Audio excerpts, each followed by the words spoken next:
We are spending less than, I think it's less than 0.5% on infrastructure. The National Association of Civil Engineers produced a study that shows that we need over $2 trillion just to get to good working order. Forget about building anything new, just good working order. You look at countries like India and China and Brazil, who are becoming the new economic powers, and not to mention Europe, that still invests substantially in its infrastructure, and they're spending over 5%, 9% in their infrastructure.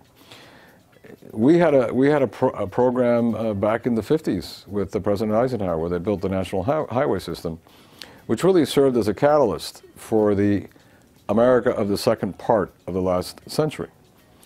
And back then it was recognized as a good thing. We're not doing that now. And so I don't understand. I mean, look, infrastructure, like I said, water, we have some very serious water and sewer problems. It's not a sexy thing to talk about, but it's very real.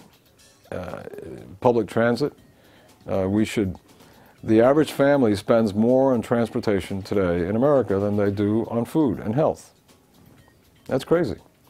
But it's the dependency on the car. It's the car. It's not just the gas that you're paying at the pump, but it's also the insurance and the cost of maintenance and the financing, if you're financing it, to maintain a car.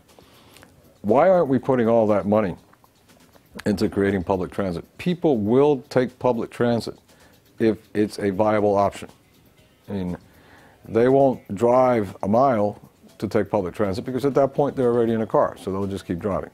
But if it's within, within a reasonable distance of where they are, they will prefer to take public transit, and we should be investing in that. And if, anecdotally, I haven't been to China, but I've heard stories of people that fly into Shanghai, and there's a public transit system that takes you right into the hotel and downtown and wherever they're going. So they're doing it because they recognize the need for it. The connectivity between cities.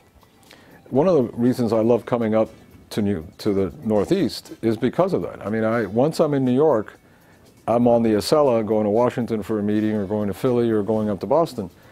And that connectivity between cities as opposed to getting on an airplane is phenomenal. And we have, at the Conference of Mayors, we had studies and we presented them to the administration and to people in Congress showing those connectable areas like the Northeast, but in other parts of the country. And I think we should be working towards making those kinds of things happen.